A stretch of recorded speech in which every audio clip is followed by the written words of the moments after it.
헬스장 3일권 신드롬, 헬스장 3일권 신드롬. 이런 말 한번 들어보신 적 있으신가요? 네, 헬스장 3일권 신드롬. 많은 사람들이 새해가 되면 이런 결심을 하죠. 내가 좀 운동을 이번에는 잘 계획적으로 시작해서 내가 다이어트를 성공하고 말 거야. 또 예수 믿는 사람들, 우리 그리스도인들은 내가 새해가 됐으니까 올해는 내가 성경을 꼭 한번 일독할 거야. 이런 계획들을 합니다. 그리고 기도를 내가 매일매일 빠지지 않고 가족들을 위해서 내가 기도해야지. 그런데 어떻습니까? 그 결심이 얼마나 갈까요?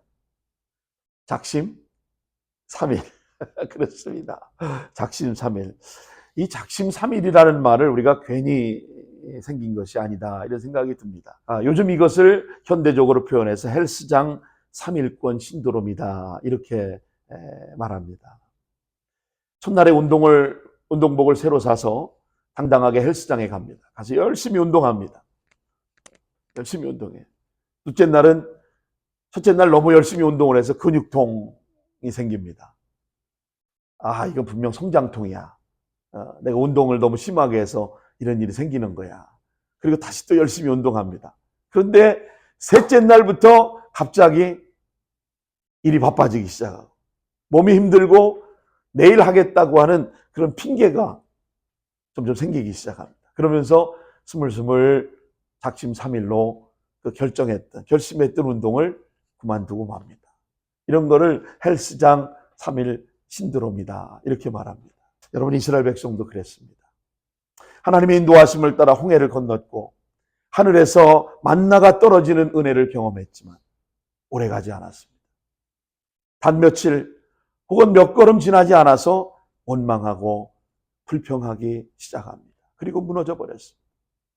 오늘 읽은 본문의 민수기 11장은 그렇게 은혜 받은 직후에 무너진 사람들의 이야기가 기록되어 있습니다. 디베라에서 시작된 불평은 욕심의 무덤으로 불리우던 기브롯 핫다와, 이게 욕심의 무덤이라는 뜻입니다. 여기까지 이어지면서 다시 이스라엘 백성이 작심 3일의 신앙의 민낯을 보여주고 말았습니다. 오늘 본문에서 우리는 이스라엘 백성들의 또 한 번의 실패를 목격하게 됩니다. 시내산의 이스라엘 백성들은 소위 시내산 언약을 통해서 하나님의 거룩한 기대를 그들이 알게 되었습니다. 이렇게 해서 그들은 하나님의 나라의 제사장 나라가 되고 거룩한 백성으로 쓰임받을 것에 대해 기대를 안고 시내산을 떠나게 되었습니다. 여러분, 대부분의 학자들도 이스라엘 백성들이 시내산 주변에서 보낸 시간을 한 11개월여 있었을 것이다, 이렇게 보고 있습니다. 그들이 애굽을 떠나 시내산까지 3개월 만에 도착했는데 여기서 시내산 일대에서 거의 1년이 가까운 그런 시간을 지체하게 된 것입니다. 자, 여러분, 신명기 1장 6절 말씀을 같이 한번 읽겠습니다. 우리 하나님 여호와께서 호렙산에서 우리에게 말씀하여 이르시기를 너희가 이 산에서 거주한 지 오래니. 아멘. 자, 여기 호렙산은 바로 시내산의 또 다른 이름입니다. 이 산에서 거주한 지 오래니, 그들이 이 시내산 일대에서 상당히 오랜 시간 지체하였음을 보여주는 대목입니다. 자, 민수기 10장 11절도 같이 보시죠. 둘째 해, 둘째 달, 스무날에 구름이 증거의 성막에서 떠오르매. 둘째 해, 둘째 달, 스무날에 구름이 증거의 성막에 떠오르매. 이스라엘의 애굽을 떠난 지 두 번째 해, 둘째 달. 이때가 바로 이스라엘이 시내산을 떠나는 시점이었습니다. 그러니까 이스라엘 백성들이 출애굽의 전기가 된 6월절 사건, 패스오버의 기점으로 새로운 새해가 시작되는 거예요. 그래서 지금도 유대인들은 6월절이 1월 1일로 시작해서 한 해를 출발하는 것입니다. 그때부터 3개월이 경과하여 이 백성들이 시내산에 도착했고, 그리고 그 다음에 둘째 달에 시내산을 떠났으니까 기간을 계산해 보니까 약 11개월을 시내산에 지체한 것입니다. 학자들은 그 이유를 주로 이스라엘의 우상 숭배의 죄가 그들의 행진을 지체하게 만들었을 것이다 라고 봅니다. 그러나 이스라엘 백성들은 새 결심을 단단히 하고 드디어 시내 광야를 떠나 이제 바란 광야를 향하여 출발합니다. 자, 민수기 10장 12절도 보십시오. 이스라엘 자손이 시내 광야에서 출발하여 자기 길을 가더니 어디에? 바란 광야에 구름이 머무르니라. 바란 광야에 머무르게 되었습니다. 10장 33절 말씀도 있겠습니다. 그들이 여호와의 산에서 떠나 3일 길을 갈 때에, 아멘, 이제 꼭 사흘이 지나간 것입니다. 그리고 그 다음 이스라엘 백성들에게 본 사건이 일어나는 불사름의 장소로 이름하는 디베랴, 그리고 탐욕의 무덤이라고 불리우던 기브롯 핫다와에 도착하게 됩니다. 기브롯 핫다와는 시내산으로부터 동쪽으로 약 동북쪽으로 55km를 직진해 갔을 때 그 자리가 바로 이 기브롯 핫다와입니다. 현재 지명으로는 아인 엘 하드라라고 하는 지역으로 지명의 표시가 되어 있습니다. 여기까지 약 4일 길이 걸린 겁니다. 여러분 지금 화면에 출애굽 지도를 보고 계시지만 그 출애굽 지도를 보시면 바로 이 기브롯 핫다와가 어디쯤인지를 대략 보실 수가 있을 겁니다. 그 지명의 표시가 되어 있죠. 자, 그런데 거기서 이스라엘 백성들은 다시 하나님을 원망하고 불평하기 시작합니다. 이제 시내산의 결심은 이 백성들에게 다시 작심삼일이 되고 말았던 것입니다. 이 작심삼일의 불평과 원망이 과연 이스라엘 백성들만의 문제였겠습니까? 오늘 저와 여러분은 다를까요? 이게 단지 이스라엘의 문제만이었을까요? 광야에 행진하는 우리가 거듭하는 이 원망은 도대체 왜, 무엇 때문에 자꾸 원망하고 불평하는 것인가요? 왜 우리는 하나님의 인도를 받으며 살아가면서 원망을 반복하는 것일까요? 그 이유를 한마디로 건망증, 곧 망각 때문이라고 말씀하고 있습니다. 여러분, 무엇을 망각했을까요? 첫째는 과거의 은혜를 망각했기 때문입니다. 과거의 은혜를 망각했습니다. 자, 여러분, 우리가 예수 믿고 구원받고 하나님의 자녀가 되었을 때의 그 진한 감격과 감동, 눈물 콧물 쏟아보면서 하나님을 아버지로 고백했던 그 첫 신앙을 여러분 한번 생각해 보십시오. 언제 우리의 신앙이 디프레스 됩니까?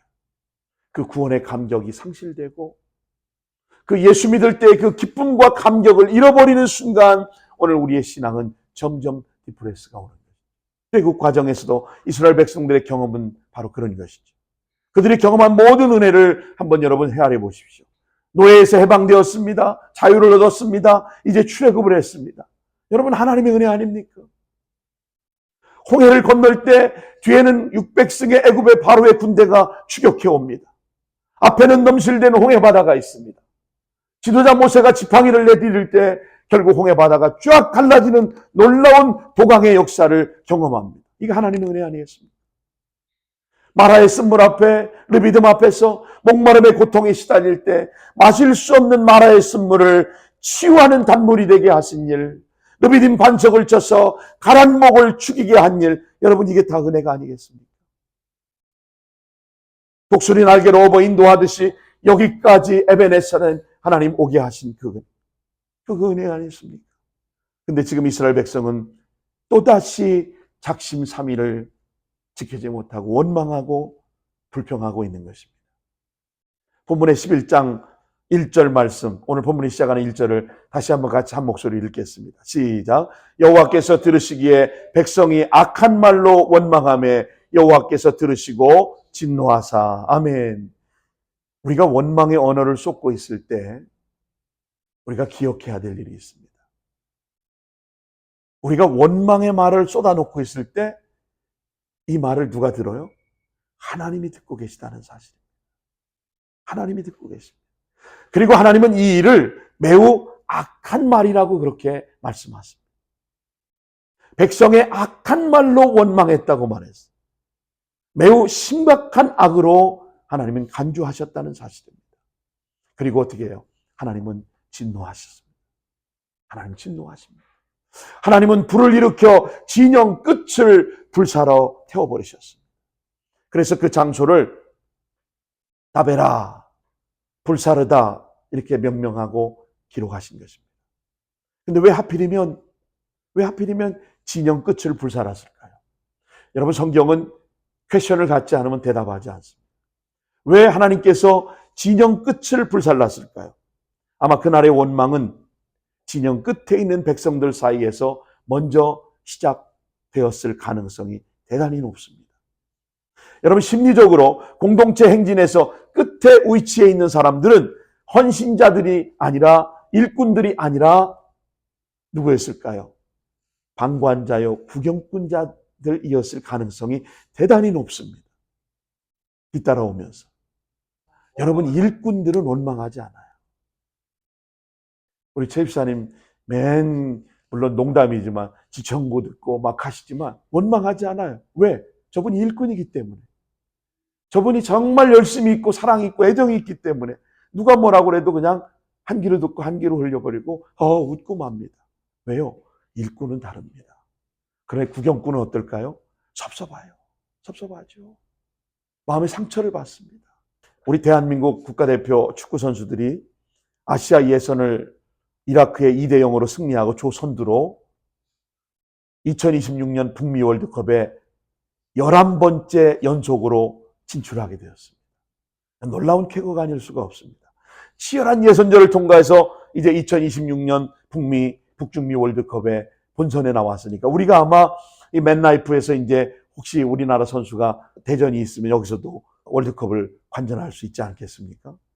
이 한국 축구가 전 세계 6번째로 아시아 국가에는 최초로 11번, 사실은 우리가 그 1954년에 스위스 본선대회에 나갔던 것까지 계산하면 우리가 12번을 본선에 당당하게 연속으로 출전하게 된 것이죠. 여러분, 브라질, 그 다음에 독일, 아르헨티나, 이탈리아, 스페인, 이런 축구의 강국들 다음으로 우리나라가 연속으로 11번을 진출한 겁니다. 이게 대단한 일입니다, 여러분. 우리가 박수 보낼 일이에요. 대단한 업적입니다. 그런데 제가 이걸 자랑하려는 게 아니라 경기장 안에 있는 축구 선수들은 11명은 벤치에 앉아있는 후보 선수들과 함께 감독과 혼연일체가 돼서 열심히 감독의 사인대로 뛰어다닙니다. 원망하고 불평할 시간이 없어요. 그런데 어때요? TV나 또는 경기장에서 축구를 관람하는 관중들은 어떻습니까? 잘한다, 못한다, 이렇게 해야 되는데 저렇게 해야 되는데 왜 이렇게 차냐, 절로 자야 되는데 왜 절로 패스해야 되는데 일로 패스하냐고 원망하고 불평하고 말들이 많습니다. 구경꾼이기 때문에 원망하는 겁니다. 자, 그렇다면 이제라도 우리가 할 일이 무엇입니까? 구경꾼의 자세를 청산하고 주님 앞에 나와 주님의 은혜를 경험하고 내가 처음 구원받았던 그 감격을 회복하고 그 은혜를 기억하며 살아가는 것이 중요한 것입니다. 여러분 모두가 이런 은혜를 경험하고 다시 한번 살아가시기를 예수님의 이름으로 축원합니다. 왜 우리가 하나님의 인도를 받아 인생길을 가면서 계속 원망을 반복하는 것일까요? 과거의 은혜를 망각했기 때문에. 두 번째는 현재의 축복을 망각했기 때문입니다. 자, 오늘 본문의 4절로 9절까지 보시면 엄격하게 말하면 디베라, 아주 가까운 곳에 위치한 기브롯 핫다와에서 연이은 일들이 일어난 이 사건이 보여집니다. 먹을 것을 인하여 이스라엘 백성들이 불평하고 원망하는 장면이 여기 등장합니다.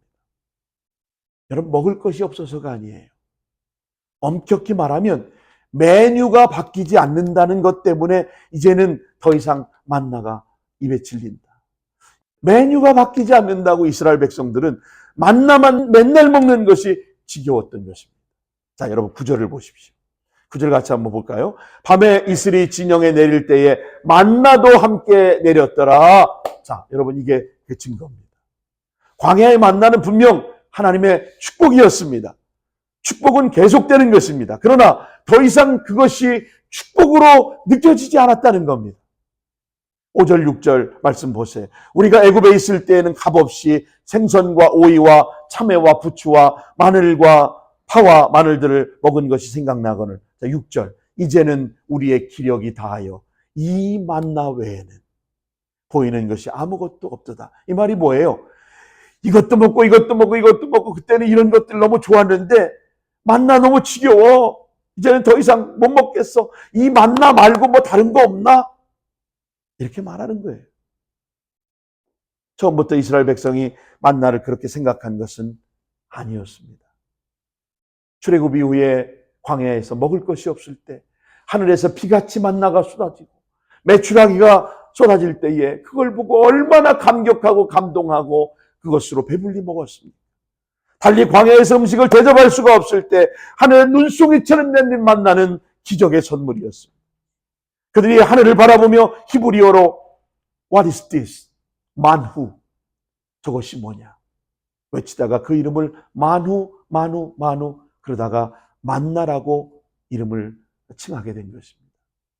처음 그들이 만나의 맛을 출애굽기 16장 31절은 이렇게 표현합니다. 꿀과자 같았더라. 꿀과자 같았더라.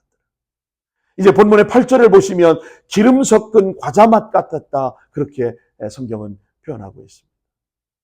그 후에는 민수기 21장 5절에 보니까 만나를 하찮은 음식으로 박한 식물로 그렇게 여겼다는 겁니다. 자, 민수기 21장 5절도 보세요. 백성이 하나님과 모세를 향하여 원망하되 어찌하여 우리를 애굽에서 인도해내어 이 광야에서 죽게 하는가? 이곳에는 먹을 것도 없고 물도 없도다. 우리 마음이 이 하찮은 음식을 싫어하노라.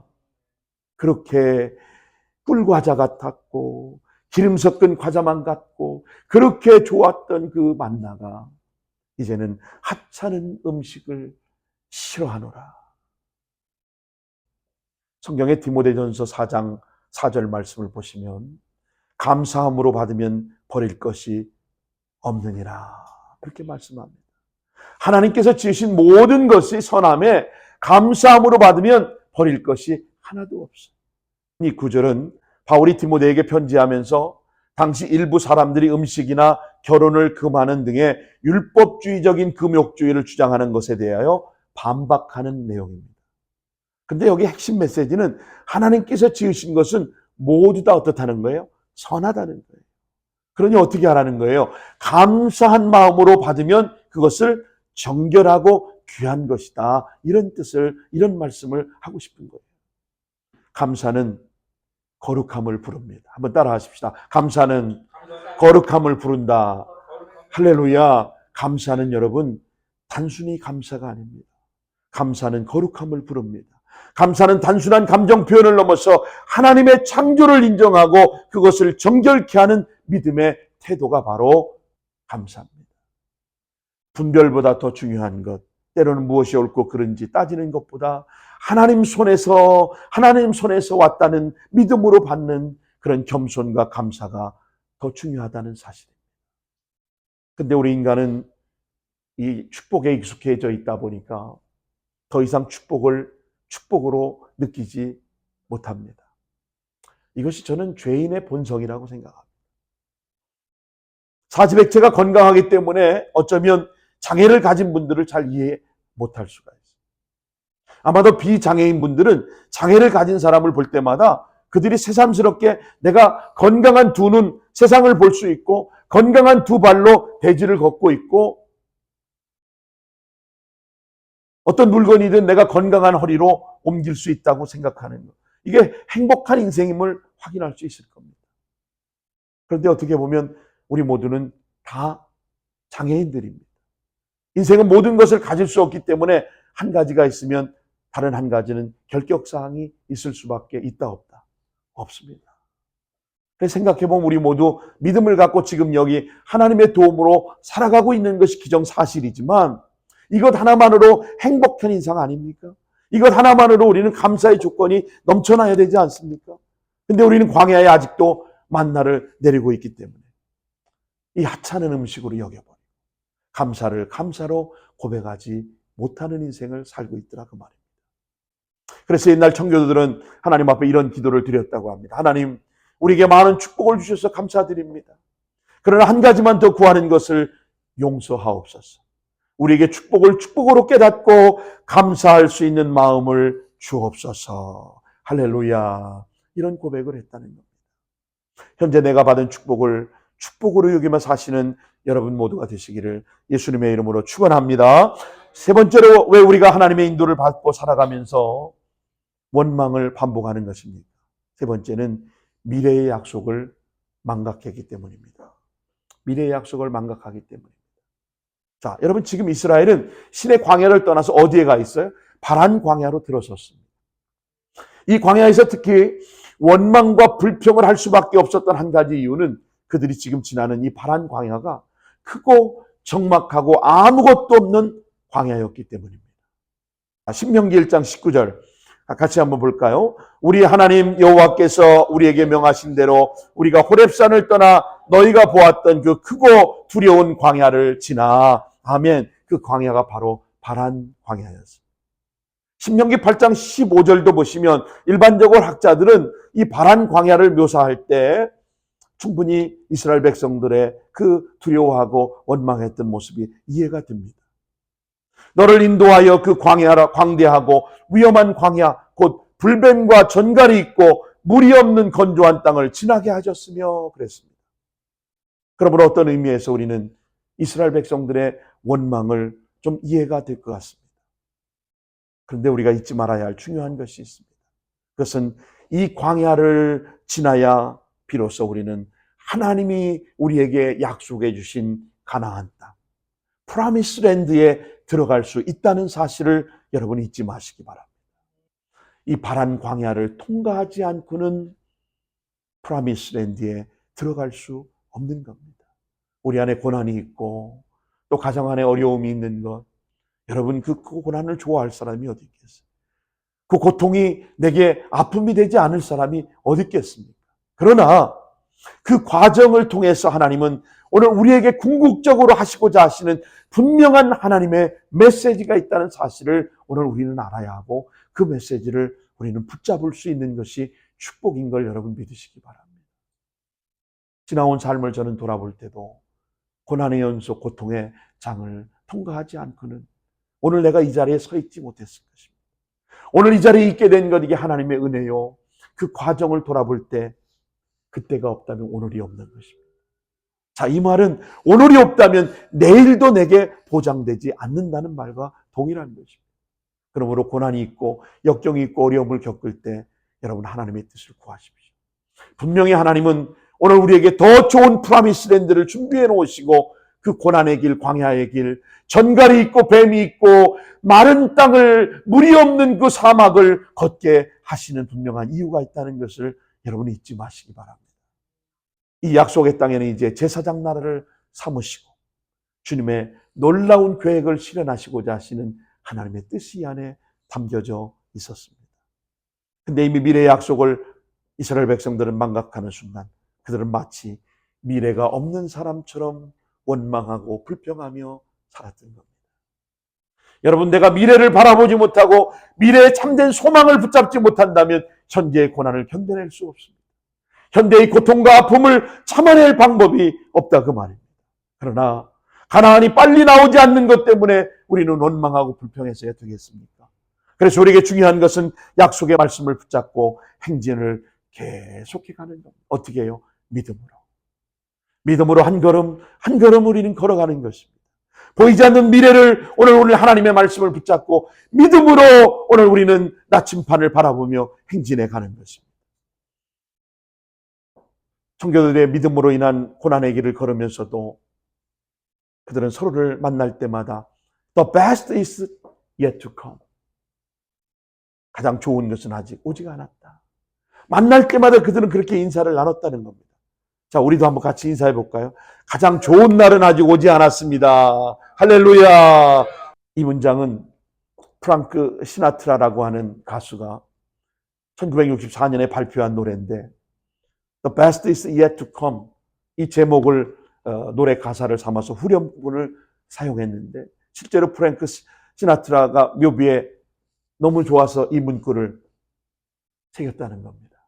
레이건 대통령도 도널드 트럼프 대통령도 이 문장을 자주 사용해서 연설을 했다는 거예요. 여러 정치인들도 마찬가지입니다.